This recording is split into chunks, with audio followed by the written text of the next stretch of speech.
Hello दोस्तों, नमस्कार, प्रणाम। कैसे हैं? आप लोगों का स्वागत है रीडिंग विथ ललन सर के यूट्यूब चैनल पे। ठीक है, तो चलिए हम लोग एएलपी के डीवी और मेडिकल में जो प्रोसेस हुआ था उसको हम बारी बारी तरीका से आपको पूरी फुल प्रोसेस में बताते हैं, क्योंकि मेरा डीवी और मेडिकल हो चुका है। ठीक है, तो सबसे पहले आपको डीवी और मेडिकल के टाइम घबराना नहीं है। जो आपको बोला जाएगा वही करना है। ठीक है, आप इस बात का विशेष ध्यान रखेंगे कि वो जितना बोलेंगे उतना ही सुनना है और उसका उतना ही जवाब देना है। ज़्यादा बोल के अगर ज़्यादा जवाब देंगे तो उसमें आपके साथ बदतमीजी करके आपको ज़्यादा परेशान करा जा सकता है। आपको परेशान करेंगे वो, अगर ज़्यादा उसके साथ बदतमीजी करेंगे तो आपको कुछ नहीं करना है। बस वो जो इतना बोलेंगे उतना करना है। तो सबसे पहले आपको हम डीवी के बारे में बताते हैं। डीवी कैसे होता है, कैसे करना है, ये आपके बारे में बताते हैं। सबसे पहले डीवी के बारे में। सबसे पहले आपके ईमेल पे डीवी का जो एडमिट कार्ड आया होगा तो उसमें एक लिंक होगा जिस पे आपको डॉक्यूमेंट अपलोड करने के लिए बोला गया होगा, वो भी स्कैन करके कलर वाले में। तो उसमें क्या करना है आपको, किसी भी कॉलम को खाली नहीं छोड़ना है, सब में भरना है। और भरते समय इस बात का विशेष ध्यान रखेंगे कि जो भी डॉक्यूमेंट आपने फॉर्म भरने के टाइम दिया था वो सब डालना ज़रूरी है। और जो आप उस कॉलम में डाल दिए तो वो लेके वहाँ जाना आपको नेसेसरी है, क्योंकि वो आपको चेक करेंगे। ठीक है, तो सबसे पहले आपको उसमें क्या करना है, 10th और 12th का मार्कशीट देना है।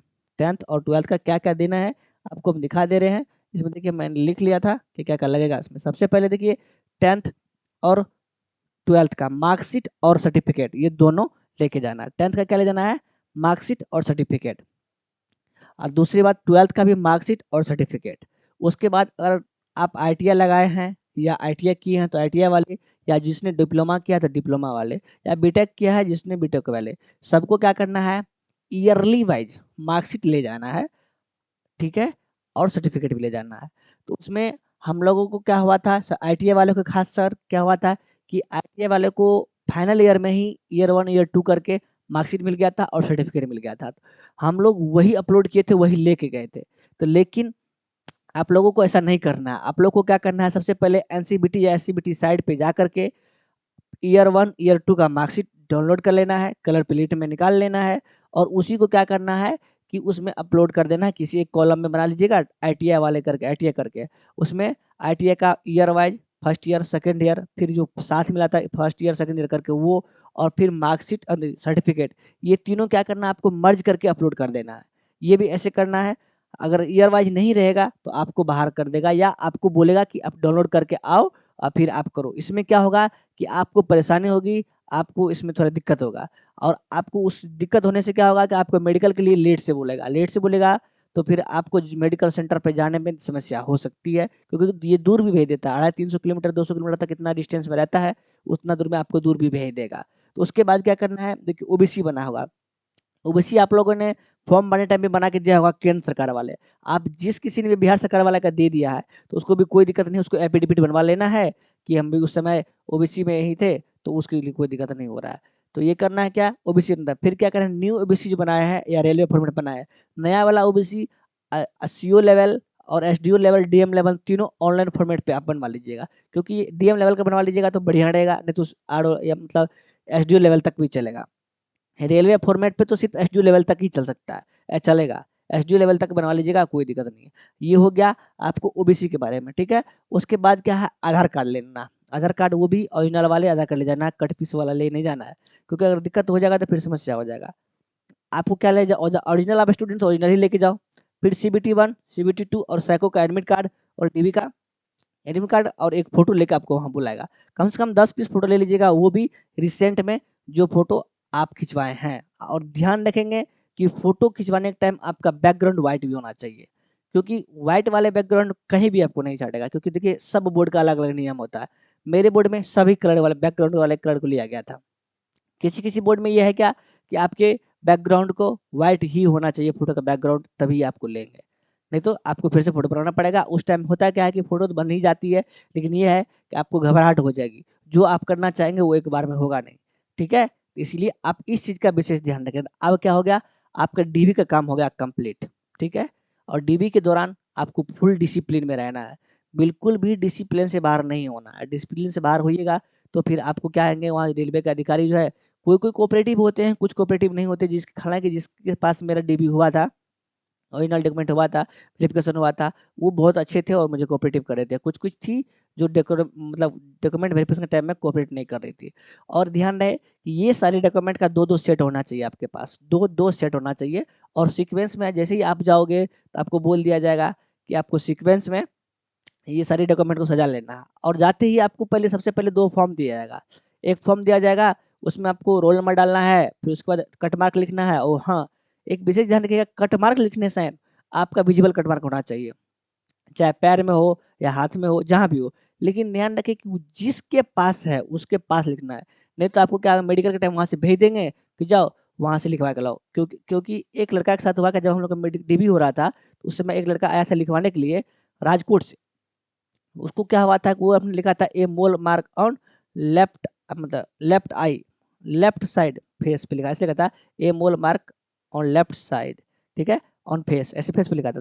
फेस पे उसका था आंख के पास, यहाँ आंख के पास था। तो उसने, डॉक्टर ने बोला कि फेस के किस साइड है, आपको जाके लिखवा के लाओ left side, left near left eye, मतलब लेफ्ट आई के पास लिखवा के लाओ। इसके लिए उसको वहां से भेज दिया 250 किलोमीटर दूर। तो फिर देखिए परेशानी हो गई। तो इसलिए कट मार्क जहाँ लिखना है आपको अच्छे से लिखना चाहिए, विजिबल होना चाहिए। अगर समझ में नहीं आए तो उसी से पूछ लेना जो वहाँ पर है, ठीक है। तो इतना काम आपको करके जाना है और वहाँ पे आसानी से डीबी आपका कंप्लीट हो जाएगा।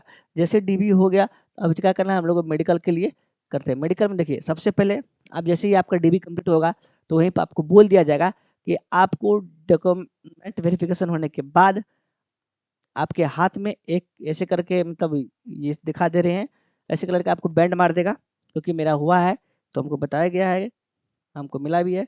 ऐसे कलर के जो ये बैंड रहेगा, ऐसे कलर का ये बैंड रहेगा, ये ऐसे कलर के, ठीक है, बैंड, ये बैंड आपके हाथ में लगा दिया जाएगा। और ये बैंड लेकर के आपको क्या है, डीबी मेडिकल के लिए आपको सेंटर पे पहुंचना है। जैसे ही आप मेडिकल पे पहुंचेंगे आपको बोल दिया जाएगा कि 8 बजे विदाउट कुछ खाए पिए 8:30 तक आपको मेडिकल सेंटर पे पहुंच जाना है, ठीक है। मेडिकल सेंटर पे जैसे ही आप 8 साढ़े 8 बजे पहुंचेंगे तो उसके लिए आपको करना क्या है, रात में आराम से पूरी अच्छी तरीके से नींद लेना है और 2 लीटर पानी पीना है। सुबह जगते ही फिर 2 लीटर पानी दिला दीजिए, क्योंकि जितना पानी पिएंगे उतना ज़्यादा यूरिन का टेस्ट क्लियर आएगा। बाथरूम आपको भले 5 मिनट पे ही क्यों नहीं जाना पड़े, 10 मिनट पे ही क्यों नहीं जाना पड़े, पानी लेकिन आपको 3 से 4 लीटर पी जाना है। उससे ये फायदा आपको ये होगा कि आपकी यूरिन टेस्ट में नहीं समस्या होगी, नहीं आपको परेशानी होगी। तो इसीलिए आपको पानी पीना है। जैसे ही अब हम आपको प्रोसेस से बताते हैं कि जैसे ही हम लोग एंट्री किए तो क्या क्या हुआ। सबसे पहले हम लोग गए तो वहाँ पे, मतलब प्रोसेस में सबसे पहला स्टेप ये होता है कि वहाँ पे आपको नाम पुकारा जाएगा और उसको आपके हाथ में एक फॉर्म, और आपको जो वहाँ डीबी मतलब डॉक्यूमेंट के टाइम वेरिफिकेशन के टाइम जो आपको एक मिला था, वो क्या बोलते हैं उसको, कट पीस रहता है, उस पर सब कुछ लिखा रहता है, वो उसके साथ रहेगा। आपको वो पिच का मतलब अटैच कर देंगे, आपको बोल देंगे बाहर जाओ, वहाँ से एक फॉर्म लो जो उसमें बोल रहा है भरने के लिए भरो, और उसके बाद जमा करो। तो उसके बाद आप क्या कीजिए, वो फॉर्म ले लीजिए, फोटो चिपका दीजिए, जो भरने के लिए बोलता है भर दिया, आधार नंबर भरना होता है, और कुछ कुछ जो होता है जिसमें उसमें बॉक्स बनाया होता है वो बता देंगे आपको क्या क्या भरना है, उसमें भर देना है आपको आराम से, ठीक है। उसके बाद आपको आराम से चल जाना है यूरिन देने के लिए और ब्लड चेक करवाने के लिए। जाएंगे, जैसे ही जाएंगे यहीं से नंबरिंग स्टार्ट हो जाता है, जितना जल्दी जुड़ेंगे, जितना जल्दी जाएंगे उतना जल्दी आपका मेडिकल क्लियर हो जाएगा। हम पहले नंबर पे थे तो मेरा पहले नंबर मेडिकल क्लियर हो गया। तो वहाँ जाइएगा तो सबसे पहले आपको क्या बोलेंगे कि पिंच करेंगे ब्लड निकाल के, वहीं पे आपका शुगर लेवल चेक करेंगे खाने से पहले। 70 से 100 के बीच रहना चाहिए आपका शुगर लेवल। अगर 110-120 तक भी है तो कोई दिक्कत नहीं है, लेकिन उससे ज़्यादा नहीं होना चाहिए खाने खाली पेट। और खाने के बाद 120 से 150 के बीच रहना चाहिए। मेरा खाने से पहले 98 आया था और खाने के बाद आया था 116। तो कोई दिक्कत नहीं था, क्योंकि खाना हम कुछ हार्ड खाए नहीं थे, नॉर्मल फूड खाए थे, ठीक है। ये होने के बाद आपको बोल देंगे कि जाओ ईसीजी और एक्सरे के पास। एक्सरे वाला 2 रूम रहेगा, आसपास ही दोनों रूम रहेगा। तो सबसे पहले मैं जब गया तो मेरा एक्सरे हुआ। मेरे एक्सरे आराम से 2 मिनट में हो जाता है। आपको ऊपर कपड़ा वो उतरवा देंगे पूरे, मतलब कोई भी लॉकेट वॉकेट नहीं रहना चाहिए अंदर में, गंजी उंजी खुलवा देंगे, आपका एक्सरे जैसे हो जाएगा। उसके जस्ट बगल में ईसीजी होता है। ईसीजी में होता है क्या है कि लड़का घबरा जाता है, और हम भी घबरा गए थे। ऐसा होता, घबराहट मेरे में भी थे, लेकिन हमने ये सोचा कि अगर मेरी जॉब लग जाएगी रेलवे में, तो बहुत खुशी वाले मोमेंट को याद कर रहा था कि मेरी जॉब लग जाएगी तो बल्ले बल्ले हो जाएगा, मेरी लाइफ अच्छी कटेगी, मेरी फैमिली का स्थिति सुधर जाएगा, और शादी होगी, बाल बच्चे भी बहुत खुश रहेंगे, बीवियाँ भी बहुत खुश रहेगी, क्योंकि पैसा आएगा तो सब खुश रहेंगे। तो ये सब हम लोग सोच रहे थे और अच्छा-अच्छा खुशी वाले मोमेंट याद कर रहे थे। तो उससे ये फ़ायदा हुआ कि मेरा ईसीजी एकदम नॉर्मल आया और उसमें बहुत सारे ऐसे लड़के जो घबरा रहे थे, हाथ डरबड़ा रहे थे, उसका ईसीजी 2-2 बार 3-3 बार करना पड़ा। मेरे एक पीछे लड़का 4 नंबर लड़का था, उसका क्या नाम था पता नहीं मुझे, लेकिन उसको 4 बार उसका ईसीजी हुआ क्योंकि वो घबरा जा रहा था। घबरा जाने के बाद आपका ईसीजी वैसे भी मतलब नॉर्मल नहीं आएगा और नॉर्मल नहीं आएगा तो फिर आपको फिट नहीं करेगा। तो इसीलिए घबराना नहीं है। इसी जैसे ये सब हो जाएगा तो आपको बोल देगा कि जाओ बाहर कुछ खाना-वाना खा के आओ। तो जैसे ही आप ये हो गया तो आप बाहर जाएँगे, बाहर में आप लाइटली फूड खाएँगे। ऐसा मतलब नहीं कि समोसा-वमोसा खा लिए, कुछ भी ऐसा हरा जो हेल्दी फूड हो, नहीं अगर आपको तो 2 सेब ले लीजिए, केला लीजिएगा, केला थोड़ा-सा ही खाइए क्योंकि नहीं तो फिर उससे भी शुगर बढ़ जाएगा। 2 सेब ले लीजिएगा, थोड़ा-सा अगर मिल रहा है तो कचौड़ी-वचौड़ी थोड़ा-सा खा लीजिएगा। तो हमने वही किया था, कचौड़ी खा लिया, 2 सेब खा लिया था और पानी पी लिया था। और उसके जस्ट तुरंत बाद गया था विज़न टेस्ट में। जैसे ही हमने विज़न टेस्ट में एंट्री किया, विज़न टेस्ट में हुआ क्या, सबसे पहले हमको बोले कि जंप करो। मैंने जंप किया और मतलब उठक-बैठक लगाया। उठक-बैठक मैंने 20 बार कम से कम लगाया था। फिर थोड़ा हमको बोले कि दौड़ो, वार्म अप करो थोड़ा-सा। लंबी रूम थी, ब्लैक हॉल था वो, ब्लैक कलर का रूम था क्योंकि उसमें विज़न टेस्ट होना था, ब्लैक होना ही चाहिए था। तो उसमें थोड़ा दौड़वाया हमको, फिर मेरा बीपी चेक किया। मैडम थी वहाँ पे, बहुत कोऑपरेटिव मैडम थी, तो मेरा बीपी चेक की। बीपी चेक करने के बाद मेरा बीपी नॉर्मल आया। मेरा बीपी आया कितना 126/78 ऐसे आस-पास आया था। तो मेरा बीपी मैं नॉर्मल लिख दी थी। तो वो बीपी हो गया, कोई दिक्कत नहीं। उसके बाद आपको बोलेंगे कलर विज़न के लिए आपको बुक पढ़वाएँगे। वो जो बुक रहता है 78, 20, 26, 20, 75, 9, 24 ऐसा रहता है कि जो कि आपको दिख जाएगा अगर आपको कलर ब्लाइंडनेस नहीं है तो। उसके बाद क्या होगा कि फिर आपको जैसे वो पढ़ लिए तो उसके बाद आपको हाथ में पेन देंगे और पेन से बोलेंगे कि आप उसको चलाओ जिधर-जिधर रास्ता हो। उधर-उधर आप चला देंगे तो आपको कोई दिक्कत नहीं होगा। फिर उसके बाद नियर विज़न टेस्ट करेंगे, निजर ने बुक दे देंगे नज़दीक में, बोलेंगे आप पढ़ो, हिंदी में चाहते हो तो हिंदी में पढ़ो, आप इंग्लिश में चाहते हो तो इंग्लिश पढ़ो। अगर दोनों नहीं आती है तो एबीसीडी आता है, उसमें जो लिखा है उसको एबीसीडी करके पढ़ो, लेकिन पढ़ो।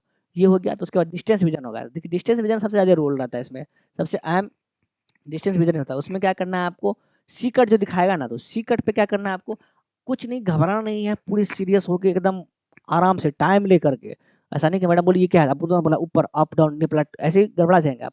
आराम से रिलैक्स होकर के, फ़ोकस करके आराम से फ़ोकस अगर आप करेंगे ना, तो जैसे आपको क्योंकि एक आँख तो ढकी रहेगी, एक आँख तो ढकी रहेगी, पूरा बिल्कुल फ़ोकस करना है उसपे। बिल्कुल फ़ोकस करेंगे तो आपको अगर आँख 6/6 है, तो नॉर्मल भी नॉर्मली दिख जाता है। क्योंकि मेरे को बिल्कुल क्लियर दिखी थी, मेरे को कभी नहीं दिक्कत, मैंने यहाँ चेक करवाया था पटना में, तो मेरी आँख 6/6 थी, कोई दिक्कत नहीं था। तो वहाँ भी मुझे कोई दिक्कत नहीं हुआ। उसके बाद आपको वो अगर हो गया तो फिर लाइट के लिए 4 लाइट रहेगी, ये रेड, येलो और ग्रीन रहेगी और एक व्हाइट कलर का रहता है। ये क्या आपको पूछेगा सब चारों कलर दिख रहा है तो कौन कलर है बताओ? तो आप बता दोगे तो फिर आपकी आँख में एक ऐसा कलर ऐसा ग्लास डालेंगे कि आप में हरी बत्ती और व्हाइट बत्ती गायब हो जाएगा। अगर वो गायब हो जाएगा तो हमको लगा कि साला पहले तो 4 दिख रही थी, अभी 2 कैसे है? तो फिर 2 ग्रीन ही दिखेगी। बोले 2 ग्रीन दिख रही है? बोले हाँ, 2 ग्रीन दिख रही है। बोले चलो कोई बात नहीं, ठीक है। तो यहाँ तक तो हो गया। तो फिर इसके बाद आपको कलर विज़न अगर सब कुछ हो गया, टेस्ट अगर हो गया तो आपको लिख देंगे 6/6 आपके सामने ही सब कुछ रिपोर्ट में लिखेंगे। बोलेंगे अब इसके बाद जाओ आप फंडस टेस्ट के लिए। उसके बाद हमने क्या किया कि फंडस टेस्ट के लिए गया था। फंडस टेस्ट में क्या होगा, आपको 15-15 मिनट पे 4 ड्रॉप डालेंगे। 4 ड्रॉप, वो ड्रॉप आँख में बहुत जलन फ़ील करवाती है, बहुत जलन लगती है, बहुत बुरी तरीके से लगता है भाई। उसके बाद आपको क्या करेंगे, ये सब जब हो गया 15 मिनट पे दे देंगे, 1 घंटा लगभग वेट करवाएँगे, तो आपको अंदर बुलाया जाएगा। अंदर जो होंगे वो आई स्पेशलिस्ट होते हैं, उसको बहुत सारी आँख के बारे में जानकारी होती है क्योंकि वो आई स्पेशलिस्ट है। तो आपको पहले वो बोलेंगे कि आपने कभी लेसिक सर्जरी तो नहीं करवाया? अगर लेसिक सर्जरी करवाया है तो बोल दो। अगर वैसे तो पकड़ाना है ही, अगर आप करवाए हैं तो पकड़ाइएगा 100% क्योंकि वहाँ पे मशीन से चेक होता है, ऐसा नहीं कि ऊपर-ऊपर देख लिए हो गया। अगर आप करवाए हैं तो आप पकड़ाना आपका तय है, ठीक है? तो अगर आपको ये बोलेंगे अगर करवाए हैं तो बोल दीजिए, नहीं तो 420 का धारा आप पे लग जाएगा, आधार कार्ड से आपका एग्ज़ाम के लिए ब्लॉक कर दिया जाएगा। तो उसमें डरना नहीं है, अगर आपने नहीं करवाया है तो डरना क्यों भाई? अगर हमने करवाया ही नहीं तो डरना ही क्यों? तो डरना नहीं है, बिल्कुल आराम से चेक करवा देंगे। वो 2 मशीन से पहले अंदर चेक करेंगे, आपके पर्दे-वर्दे फिर अंदर भिजवाएँगे, अंदर जाके आपको फिर आराम से वो लेसिक सर्जरी के बारे में अच्छे से चेक करेंगे। तो वहाँ अगर हो गया तो आपको मेरा जब ये हो गया तो बोलेंगे बाहर वेट करो, आपको रिज़ल्ट बताया जाएगा। हमने 2 घंटा वेट किया, 2 घंटा के बाद पहले नंबर पे ही डॉक्टर आए, बोले ललन कुमार, हरिराम यादव कौन हो? तो आप फिट हो, आप जाओ, मिठाई-उठाई खिलाओ, ड्रेस सिलवाओ, मस्ती करो। तो मेरे साथ यही हुआ, तो आप लोग को भी इसी तरह से इसी प्रोसेस से जाना है। ये मेरे बोर्ड का हो सकता है, कि आपके बोर्ड में अलग अलग रूल हो, अलग अलग नियम हो। इसमें बिल्कुल भी नहीं घबराना है, बिल्कुल आराम से रहना है। वहाँ पे डॉक्टर सभी कोऑपरेटिव, वो बोलेंगे भाई तुमने 4 एग्जाम क्रैक करके आया है, 5 एग्जाम करके, तुमको फेल नहीं किया जाएगा। वहाँ पे फेल नहीं किया जाएगा, क्योंकि देखिए अगर आप आराम से रहेंगे तो बिल्कुल फेल नहीं किया जाएगा। हम लोग 19 लड़के का ग्रुप था हम लोग का, जिसमें 4 लड़के को तभी बता दिया कि आप जाओ, मतलब फुल एंड फाइनल फिट हो, आप लोग जाओ मस्ती करो, मीठा उठा खिलाओ। बाकी जो 15 लड़के थे उसको अगले दिन बुलाए, क्योंकि टाइम हो गया था और कुछ कुछ को ईसीजी में गड़बड़ था, उसको दोबारा बुला के ईसीजी करवाया था। तो इसीलिए ईसीजी सबसे मेन फैक्टर है कि आप लोग को वहाँ पे घबराना नहीं है, आप लोग को खुशी के मोमेंट को याद करना है। तो ठीक है, तो ऐसा ही मेडिकल होता है, मेडिकल और डीवी होता है। आपको बिल्कुल भी नहीं घबराना है, बिल्कुल आराम से रिलैक्स रहना है। जिसका भी मेडिकल है उसके लिए ऑल द बेस्ट। आप लोग बिल्कुल आराम रहे, आराम से जाएं, प्रॉपर नींद लें, मोबाइल से बिल्कुल दूर रहें। इस बात का विशेष ध्यान रखना कि मोबाइल से बिल्कुल दूर रहना है जब तक आपका मेडिकल ना हो जाए तब तक। ठीक है, इस बात का विशेष ध्यान रखेंगे। चलिए, आप लोगों का बहुत बहुत धन्यवाद, बहुत बहुत शुक्रिया। आप अगर नए हो मेरे चैनल पे तो मेरे चैनल को सब्सक्राइब कर लीजिएगा। अगर आपको इसमें कुछ और जानकारी चाहिए तो इस कमेंट में कमेंट करके बता दीजिएगा, हम उसके बारे में भी आपको जानकारी दे देंगे। चलिए, धन्यवाद, आप लोगों का बहुत बहुत धन्यवाद।